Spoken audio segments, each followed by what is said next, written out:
Bom, gente, boa noite. Bem-vindos a mais um Cine CGT. E hoje com a Andresa, né, faz parte dos formandos do CGT, praticamente da equipe do CGT já. E a Andresa vai falar sobre o tema do controle, né, a partir do filme do Clique, que é um filme, enfim, incrível, conta com um dos maiores atores de comédia de todos os tempos, Adam Sandler.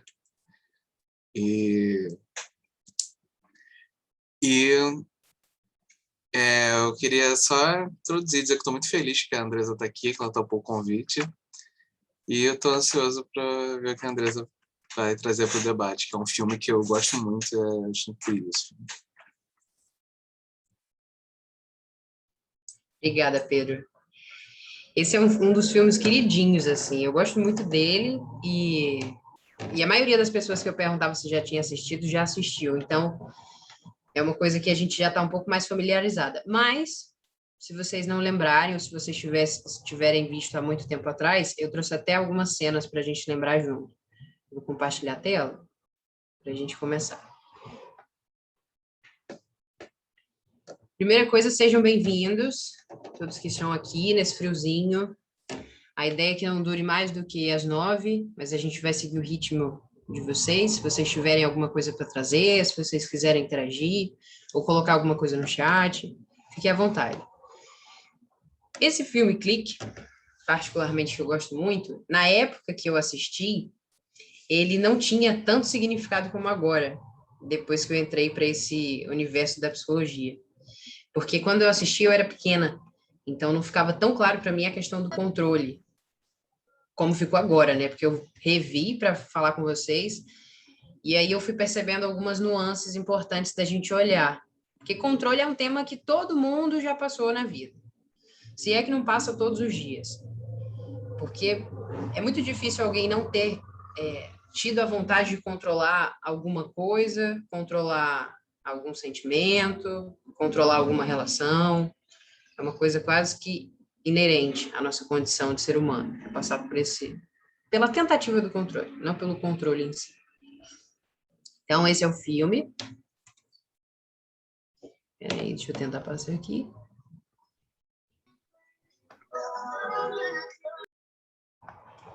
Pronto, aí, perdão. E aí, não sei se vocês lembram, se todos viram. Oi, Lenin! Se todos viram, mas bem no início, esse cara aí apresenta esse controle pro ator principal. E ele já faz um aviso de que esse controle não tem devolução, o que já me chama muita atenção e o que já dá para a gente problematizar. Se a gente pega esse controle, é muito difícil de abrir mão dele. E aí, uma das funções do controle é de avançar. E aí, sinceramente, eu me identifiquei com algumas coisas que ele quis avançar, e eu acho que vocês também. Se vocês discordarem, vocês me falam, sinalizam também. Só que ele avançou, foi para frente. Essa cena não ficou muito boa, mas foi a imagem que eu encontrei. Ele passou os estresses que ele passava no trabalho, ele avançou. Então, ele sempre que tinha algum estresse, sempre que passava por algum desentendimento, ele avançava. Sempre que ele tinha alguma pirraça das crianças, ele avançava. Sempre que ele estava muito cansado e a esposa dele queria uma relação sexual, um carinho, ele avançava também. E aí, o que foi acontecendo é que o controle foi ficando viciado nessas funções. Mais para frente a gente volta nisso. A outra função do controle é de voltar no tempo. Então, é uma das funções que eu também me identifico. Essa é uma das cenas que não está tão nítido assim, mas foi quando ela pergunta alguma coisa sobre o primeiro encontro e ele não lembra no presente. E aí ele usa essa função para voltar no primeiro encontro. Então ele consegue reviver toda a cena, o que é muito bom, só que ele começa a burlar, né? Porque essa função também vai ficando viciada. Outra cena muito marcante do filme, só para a gente ir aquecendo e relembrando, antes de entrar no controle mesmo, foi a cena da última vez que ele encontrou com o pai, que foi muito bonita, mas ao mesmo tempo muito dolorosa, porque ele estava no modo automático. Enquanto ele estava vivendo, avançando os momentos da vida dele, o controle que ele estava ali na mão fazia com que ele ficasse no modo completamente automático. Então, ele estava ali, mas ele não estava. E essa é uma das primeiras funções do controle para a gente problematizar. O quanto a gente está ali de verdade, ou o quanto a gente está ali performando. E aí, no final do filme, quando ele percebe, quando ele se dá conta, já passou muito tempo, ele já está bem velhinho, e os filhos dele já cresceram. Então, ele avançou para quando ele teria uma promoção no trabalho, só que ele não esperava que fosse passar tanto tempo. De quebra, ele também avançou quando ele teve doenças. Então, sempre que ele ficava doente, o controle avançava. E aí a vida foi passando. Se a gente está nesse desejo de sempre estar no futuro, o que está acontecendo agora se perde. E aí vamos começar. Vocês estão acompanhando? Tudo certinho? Se alguém quiser falar alguma coisa, trazer alguma coisa, fique à vontade, tá? Vamos continuar então. O que é o controle propriamente dito? E aí eu coloquei algumas coisas que eu entendo pelo controle, assim, que me trazem, que me provocam. Que é uma coisa antinatural, porque não dá para controlar nada nessa vida. Eu costumo brincar que nem a pessoa mais controladora dessa vida conseguiu controlar uma pandemia. Então, será que essa nossa investida, essa nossa disposição de tentar controlar as coisas é de fato eficaz? E aí vem essa ilusão, porque o controle ele é muito sedutor. Ele faz com que a gente se iluda de que está tudo ali, né, equilibrado, tudo nas nossas mãos, mas não está. Então a gente acaba se iludindo, se convencendo de que isso é possível, quase que uma forma também de proteção, porque é importante, mas a gente está se iludindo, senão é de fato verdade. E o controle também me passa muito uma ideia de rigidez, porque se uma forma deu certo de fazer funcionar alguma coisa, a tendência é que a gente fique repetindo aquilo. Só que a vida toda hora prega uma peça na gente. Quem é meu cliente sabe, a gente conversa muito sobre isso, mas o tempo inteiro a vida parece que testa, né, o nosso jogo de cintura. E aí o controle, ele leva a gente para o lado mais rígido, mais limitado. Então, essa tentativa de ter 100% de aproveitamento, 100% de certeza, ter uma garantia, vai por água abaixo. Porque a gente, novamente, está se iludindo. Não está, de fato, conseguindo aquilo. E aí, se a gente para pensar, a gente já nasce sem controle. E essa sou eu pequenininha, esqueci de falar para vocês, de me apresentar. Essa sou eu quando eu tinha mais ou menos 1 ano, eu acho. E aí a gente já nasce sem controle. Por quê? Se a gente para pensar, a gente nasce numa família que a gente não escolhe. Essa é a minha família. Minha irmã, inclusive, está aqui, Lisandra. A gente se apaixona por pessoas que a gente também não controla. Esse é meu namorado. E aí, o que acontece é que a gente se ilude, porque esse controle que a gente tanto idealiza é algo completamente ilusório. A gente se apega a uma ideia de ilusão. Não existe controle de fato. E da onde que veio isso? Essa, novamente, sou eu, para explicar para vocês que... Deixa eu dar o contexto dessa cena. Essa cena, eu estava me preparando para tirar uma foto com a minha mãe. Se minha mãe estiver vendo com a Lisandra, vai lembrar. Estava me preparando para tirar uma foto, toda faceira, até que um cachorro brotou do chão. E quando esse cachorro brotou, eu fiquei com muito medo. Minha primeira reação foi essa. Minha mãe achou bonitinho e tirou essa foto. Mas tudo isso para ilustrar que a situação estava controlada, só que eu fui pega de surpresa. Então, se a gente para pensar nessa construção, de onde que veio, mas sem culpabilizar, só para descrever de onde pode ter vindo, né? De onde a gente constrói essa tentativa de controlar as coisas.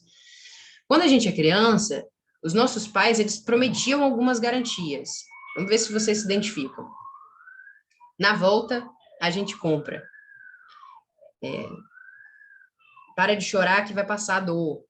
Ou, não, vai dar tudo certo, você vai bem na prova. Se a gente para pensar, eles não sabiam disso. Nós não sabemos disso. Mas, naquele momento, para acalmar as crianças, a gente abre mão dessa certeza e promete algumas coisas que a gente não tem total certeza. Então, o que acaba acontecendo é que a gente se torna um adulto querendo ter essa garantia, né? Buscando essa garantia. Os médicos, tem médicos aqui que podem se identificar. É muito difícil a gente garantir para o familiar de um paciente que vai ficar tudo bem. Você não sabe se ele vai ter alguma complicação ali. Olha que sinuca de bico você fica de prometer isso, né? E aí o que acontece é que, por a gente não querer sentir o medo, a gente acaba ficando medroso demais. Porque quando a gente ignora esse medo, ele cresce. Ele dobra de tamanho. E aí, o que é esse controle para Gestalt? Quem for meu cliente, com certeza já me ouviu repetir isso inúmeras vezes, mas o controle é quando a gente está tão preocupado com a performance, com o futuro, que a gente escapa do presente. Então, o que acontece é, eu estou aqui com vocês agora, numa conversa tranquila, nesse friozinho, e eu não tenho controle de absolutamente nada que pode estar aqui acontecendo. Eu não tenho controle de quem vai entrar, eu não tenho controle se a internet vai cair, se vai faltar luz, não sei nada. Mas, se eu fico pensando em tudo o que pode acontecer, eu vou sair daqui do contato com vocês. Eu vejo os nomezinhos, né? Eu vejo as carinhas que estão participando. Então, todos vocês vão me afetando de alguma forma. E aí, se eu estou aqui, eu fico muito mais inteira, muito mais presente. E voltando, né? O controle para Gestalt é quando você sai do momento presente, vai para o futuro e perde, porque você não está nem lá e nem cá. E aí você fica num limbo, e aí que vem, inclusive, a ansiedade. Esse dia é um dos dias mais importantes da minha vida, que foi na minha formatura. Eu trouxe para ilustrar, porque eu fui a oradora da minha turma. Então, se tinha uma coisa que eu não estava no controle, era esse dia. Porque eu não fazia a menor ideia se eu ia conseguir falar o discurso de uma maneira clara, se eu ia desmaiar lá na frente, se as pessoas que eu gostava estariam presentes ou se teria algum imprevisto. Não tinha controle de nada, gente, nada, nada. O que fez com que eu ficasse muito nervosa no dia, muito emocionada, muito à flor da pele. Mas teve essa cena que me vem muito o contraponto que eu vou explicar para vocês, que eu não tinha o controle, mas eu tinha o cuidado. Então, o que eu fiz para ter o cuidado? O cuidado é quando você consegue mexer no que de fato está no seu alcance, que era prestar atenção no texto, que eu já tinha escrito há meses, respirar um pouco mais, fazer contato visual com as pessoas, me fazer presente ali, porque, de novo, do mesmo jeito que eu estou aqui com vocês, muito presente, se eu não tivesse presente comigo ali, eu teria ido embora, assim, eu teria começado a gaguejar, teria ficado muito nervosa, a pressão ia cair. Então, nesse dia, a primeira coisa que eu fiz quando eu subi aí foi respirar. E eu convidei toda a plateia para respirar junto comigo, senão eu realmente não ia aguentar. E aí, para ficar mais claro, a diferença do controle e do cuidado é que, primeiro de tudo, o cuidado é a única coisa que é possível. O controle não é possível. Eu peguei essa foto para ilustrar. Eu peguei algumas fotos minhas, gente. Só para me colocar um pouquinho mais aqui e convidar vocês também a perceber a Andresa, né, que está aqui. Porque eu também trago questões de controle para minha terapia, por exemplo, e eu também estou aprendendo sobre isso. Então, o que eu percebo é, quando a gente fala de cuidado, é uma forma da gente se dizer que eu vou fazer o melhor que eu posso, mas que eu não tenho garantia nenhuma. Nesse joguinho, não sei se vocês conhecem o Jenga, vocês podem prestar atenção que essa foi uma das torres mais altas que eu já fiz, e ela está em cima de um negocinho só, de madeira. Eu não tinha controle quando ela ia cair, mas eu estava tendo todo o cuidado, todo o traquejo de fazer com que ela ficasse mais alta. Só que é angustiante fazer contato com essa coisa de não saber o que vai acontecer. É angustiante. Quem é meu cliente também sabe disso. A gente se depara muito, tem que confrontar com esse desconforto, mas o caminho é esse. O controle é quando eu me iludo de que tudo aquilo está sob minha posse. O cuidado é quando eu consigo mexer no que está no meu alcance. Para ficar mais claro ainda, se a gente olha para a raiva e para a agressividade, eu não tenho controle sobre a minha emoção. Nenhum controle. A emoção vem, ela é visceral. Mas eu posso ter cuidado e controle da minha reação, do meu comportamento com essa raiva. E aí eu posso controlar a minha agressividade. Coisas que estão no meu alcance, eu posso cuidar. Se elas não estiverem, não adianta. Não dá para eu controlar a emoção, mas eu controlo o meu comportamento. Eu vou só ver o chat para ver se vocês estão falando comigo. Tá. Beleza. Continuando. Se vocês tiverem coisa para falar, vocês podem colocar que de vez em quando eu vou dar uma olhada. Opa.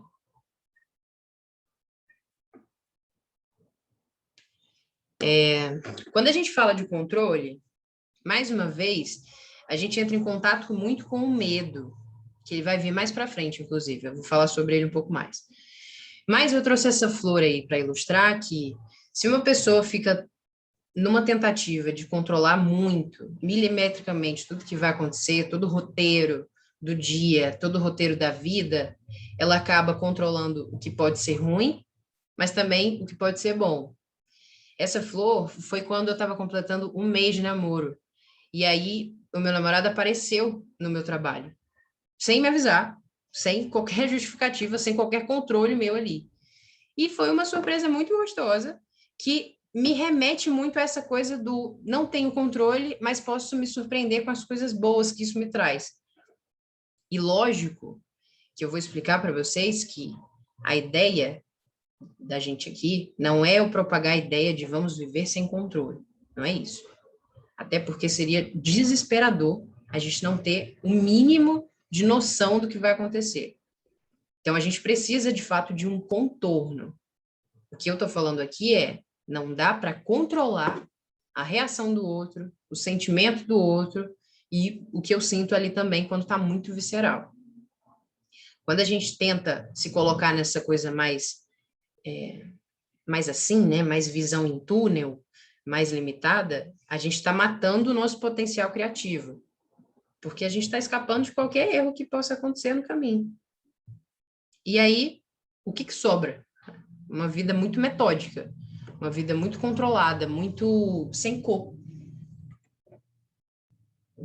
Até que vocês estão acompanhando, gente? Tá tudo bem? Me sinalize, que aí eu vou continuar. Como fazer para a gente... Tá ótimo, Pedro. Como fazer para a gente construir, então, um cuidado e não um controle? Pergunta de $1 milhão, né? Opa! Com humildade. Esse é o tapete do meu quarto, gente. Se a gente tem humildade de reconhecer que nós somos seres vulneráveis diante dessa vida, a gente já está alguns passos à frente de quem não reconhece essa humildade.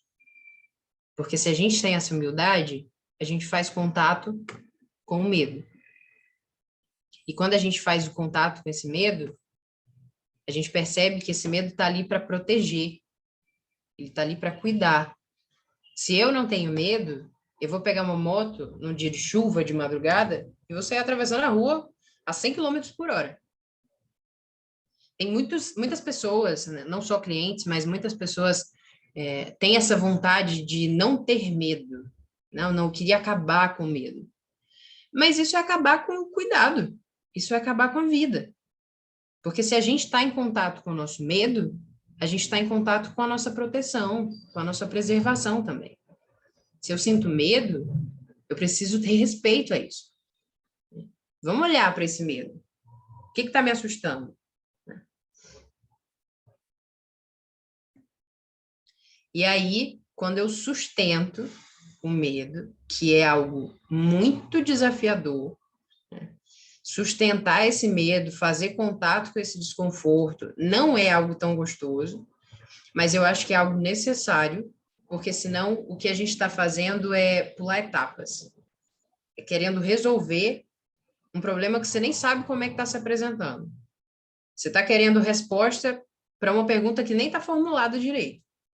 Então, você precisa olhar qual o tamanho desse medo, o que esse medo está te falando, para compreender isso. Senão fica uma coisa muito um tentando engolir o outro, né? Eu tento controlar o meu medo tenta me controlar, e isso vira um círculo vicioso. E aí eu pergunto para vocês pensarem, como é que está a habilidade de vocês se cuidarem? Como é que está para vocês o grau de controle que vocês exercem na vida? E como que está o cuidado? Hoje mais cedo eu até dei um exemplo de que, eu não lembro qual foi o exemplo exatamente do cuidado e do controle. Não lembro mesmo. Mas foi alguma coisa no sentido de, eu não posso, vou usar aqui de exemplo, eu não posso controlar o que vai acontecer, mas eu posso me preparar e me cuidar para que as coisas funcionem bem. Então, o que eu fiz?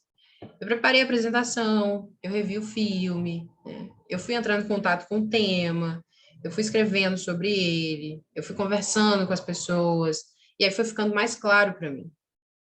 Porque se eu deixasse para cima da hora para uma coisa completamente sem controle, isso também seria prejudicial.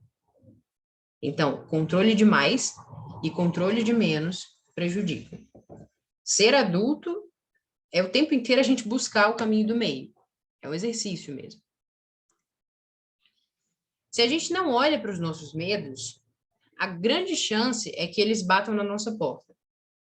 E aí a gente tem algumas opções. Sinceramente, na primeira vez que eu ouvi essa frase, eu fiquei um pouco assustada. Porque eu comecei a pensar em quais eram os meus medos e pensar que daqui a pouco eles bateriam na minha porta. E eu lembro que eu tinha medo de alguma questão assim que viesse num cliente, bem no início assim que eu comecei a atender. E aí eu falei para minha supervisora qual era a questão que eu teria medo de atender. E pasmem, né? Sem muitas surpresas. Meses depois, quando eu fui começar a atender, o cliente tinha exatamente essa questão. Foi assustador. E eu queria que fosse brincadeira, mas foi muito sério. E aí a gente trabalhou na supervisão e tal, mas serviu muito para eu realmente ampliar essa ideia de que se eu tento fechar a porta na cara desse medo, ele não vai bater devagarzinho. Ele vai começar a bater mais forte, a tentar empurrar essa porta. E aí, como eu falei que nós temos 3 opções, existe a luta, você enfrenta sem pensar muito, você foge, e aí você também não enfrenta. Aliás, um você enfrenta, outro você não enfrenta, né? Que você fugiu. Só que, quando você enfrenta, você se desgasta ali na hora, né? Durante um tempinho, curto prazo, médio prazo, talvez. Quando você foge, você fica de médio a longo prazo tentando fugir disso. E aí, que trabalho que dá, pelo menos para mim. Eu acho muito trabalhoso viver fugindo. Viver fugindo do que eu sinto, viver fugindo das relações, viver fugindo dos meus medos. Eu acho que uma pessoa se cansa muito mais quando ela está fugindo do que quando ela está enfrentando, dadas as devidas proporções, tá, gente? Ou, a terceira opção seria paralisar. E essa opção de paralisar é quando o medo está tão forte, que a pessoa não tem reação. Sabe aquela pessoa que leva um susto e aí ela congela? Esse é um dos comportamentos mais perigosos para a integridade de alguém. Porque tanto na luta quanto na fuga, a pessoa está ali tentando sobreviver, né? Mas quando ela congela, ela está muito mais exposta ao perigo. Porque ela congelou e ela está ali sem conseguir nem se proteger, nem fugir, nem nada. Então, a gente precisa ficar muito atento a isso, né? Como que a gente está reagindo aos nossos medos? Como que a gente está cuidando, né, de si? E aí, uma coisa que eu gosto de pensar, mas antes vou ver aqui o chat. Muito cansativo, né? Viver fugindo. É que essa vida é a própria definição de incerteza. Que isso também, sinceramente, quando eu vi a primeira vez, acabou me assustando. Porque não dá para a gente controlar, mas é muito difícil também viver sem um controlezinho, né? Sem um contorno. Mas é mais para a gente pensar que o tempo inteiro a gente está se atualizando. O tempo inteiro a vida está testando a gente. E a gente começa a perceber o que naquele momento é importante para a gente se proteger. Porque provavelmente o Pedro, aos 5 anos, usava de alguma forma específica para se proteger na vida dele. Ele, eu, todos vocês, né, seres humanos. Aos 15, provavelmente o Pedro usava outra forma. Aos 25, outra forma. E por aí vai. Né? Quando ele tiver 80 anos, a forma dele se proteger vai ser completamente diferente. Ou não. Mas olha como é importante a gente estar o tempo inteiro se atualizando. Porque as nossas defesas não são as mesmas, os nossos medos não são os mesmos, e a forma com que a gente está nesse mundo também não é a mesma. Isso vai variar muito de acordo com o que tiver mais importante na vida da gente naquele momento. Faz sentido para vocês, gente? Queria ouvir um pouquinho de vocês antes de passar para frente. É, ser humaninho diferente, né? Beleza. Opa, para não dar spoiler. Uma coisa que eu gosto muito de pensar, quando a gente está falando de controle, é que o controle, ele limita muito a nossa criatividade. Se eu tenho tudo certo, se eu tenho um molde para todos os relacionamentos que eu tiver, eu serei dessa forma. Para todas as apresentações que eu fizer, eu vou fazer dessa forma. Se tudo tem um molde tão específico e acontece qualquer coisa fora desse roteiro, eu vou me desesperar completamente. Eu vou ficar muito perdido. Uma coisa que eu gosto de pensar também não é porque foi sempre assim que precisa ser para sempre assim. A gente se constrói, né? As nossas defesas não são à toa. Defesa só serve para proteger, segundo a minha supervisora. E se está aí para proteger, vamos olhar o que é isso que está ameaçando tanto. Vamos olhar para esse medo. Só que quando a gente não faz contato com essa criatividade, com esse jogo de cintura, a vida fica muito limitada. Muito limitada. O erro, né, o sair do trilho, possibilita esse novo surgir. Eu lembro de uma situação que eu estava numa dinâmica de grupo para seleção de uma especialização, algo assim. E aí, eu conheci os 2 autores que estavam ali, era da terapia sexual, da especialização que eu fiz. Eu conheci os 2 autores, eu estava de frente para um deles. E aí eu estava numa mesa com, sei lá, 10 pessoas, assim, de frente para mim, tipo num U, me entrevistando.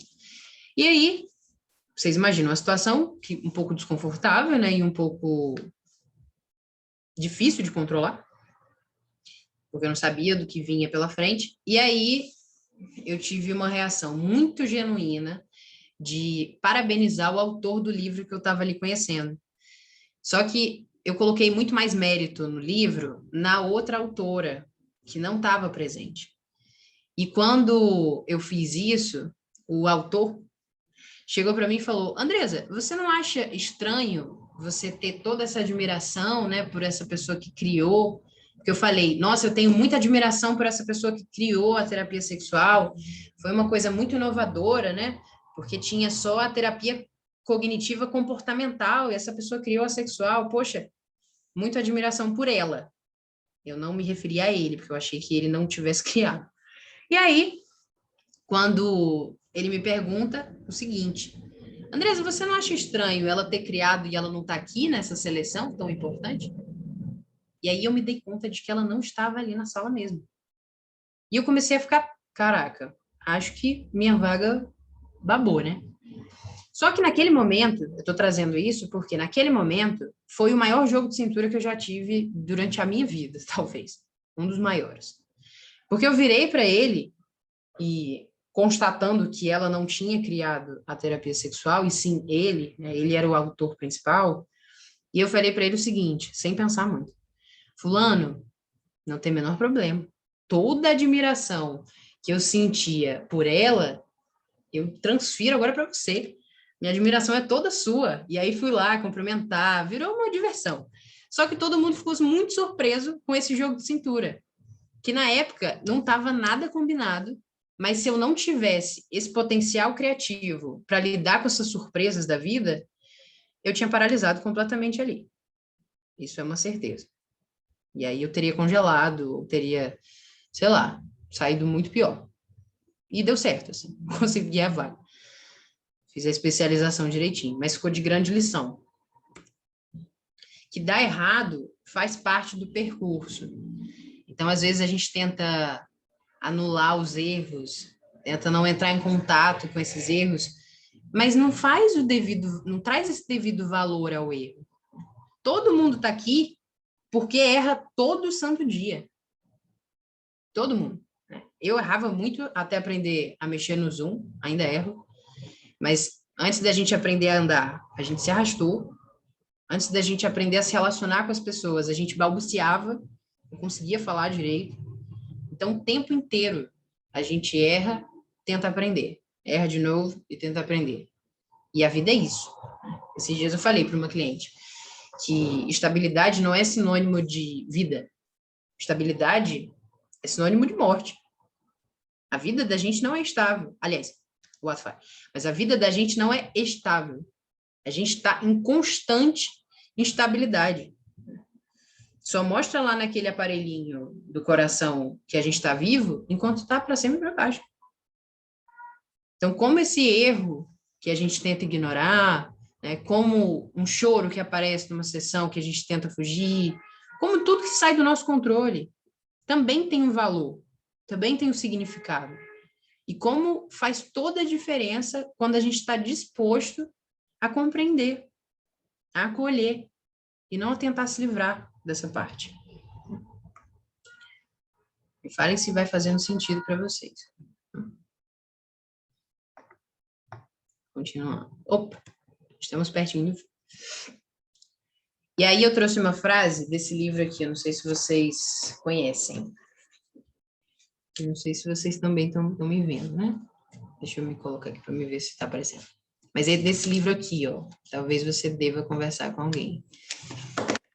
Já indiquei esse livro várias vezes. E ele fala sobre a história da terapeuta, do terapeuta dela e da vida de todos nós.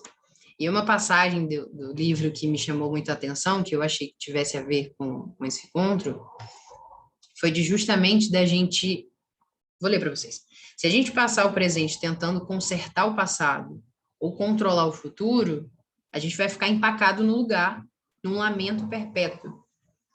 Então, onde que você está nesse momento na sua vida? Aonde que você está vivendo mais tempo? Tentando controlar tudo que vai acontecer daqui a uns anos? Ou voltando no passado, tentando consertar, tentando ter o perdão de alguém? É claro que na Gestalt a gente vai trabalhar muito a integração. O que ficou desse passado? Como que você está construindo o futuro? Mas principalmente, o que é importante para você hoje? Porque a gente não está nem no passado nem no futuro. A gente está aqui e agora. Né? Então, como é importante a gente ir se percebendo. Onde é que a gente está vivendo? Né?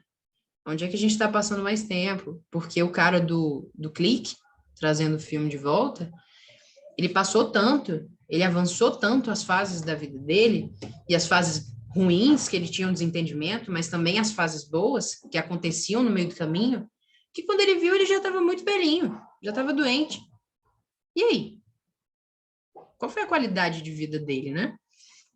Então, eu gosto muito de pensar dessa forma. E outra, eu não coloquei, mas me veio agora. Se até máquina dá defeito, como é que a gente não vai dar, gente? Como é que a gente não vai sair do trilho? Máquina para de funcionar. E ela é toda programada, toda controlada para funcionar o máximo possível. Mas ela também dá tilt. Então, como é importante a gente reconhecer a nossa própria humanidade nisso.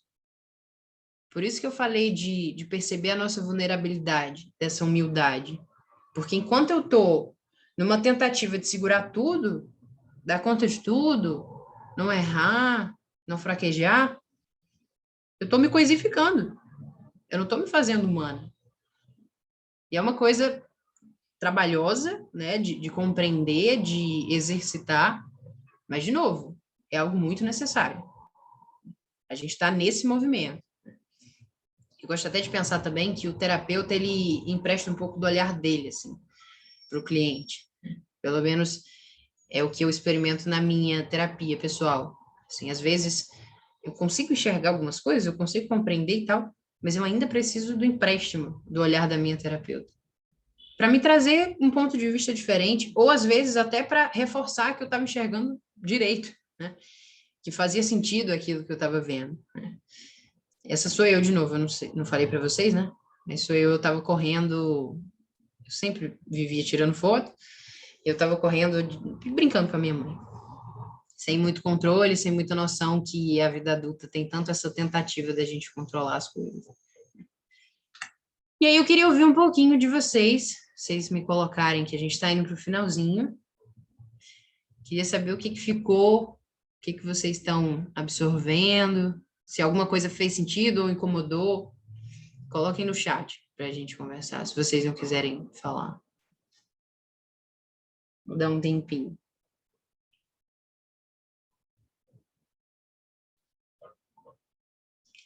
Estou quase acabando, e aí eu vou até colocar aqui essa última tela. Ah, e esse foi um bolo de aniversário, gente, que eu fiz para mim. Que eu fiz, não, né? Que eu pedi para fazer. Que eu gosto muito de pensar que a única coisa que a gente tem na mão é o presente, né? Então eu fiz esse trocadilho e me presenteei com esse presente, né? De poder tocar, de poder aproveitar, de estar ali, enfim, de propagar e de viver isso que eu tanto falo, né? Porque é muito mais difícil a gente viver o que a gente fala do que a gente falar para o outro. Só que o conselho é autobiográfico, né? Então isso serve para mim também. Deixa eu ver o que vocês estão colocando aqui no chat.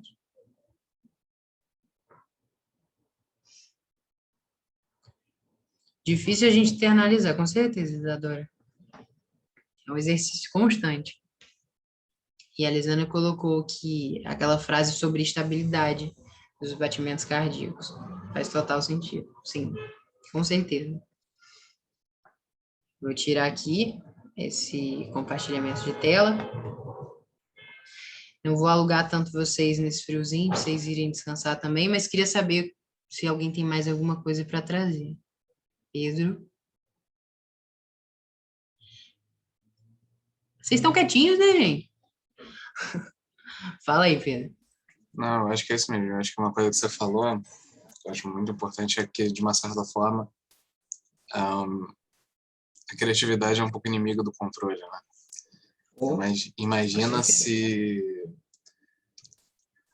o cliente chegasse pra gente, ele fala uma coisa, a gente não, ok, eu vou fazer isso, isso e isso. Aí, se não der certo, você que saiu do seu controle, ou você vai achar que o paciente não serve para você, ou você vai jogar a culpa nele, ou você vai ficar travado, vai passar, enfim. Você não vai conseguir lidar com aquilo. Então, acho que a criatividade, o não controle, né, principalmente na sessão de terapia, é muito importante. O não controle, assim, mais controlado, né, dentro de um escopo. Claro, Né? claro. Porque o não controle não significa que há um descontrole. Isso, perfeito. Né?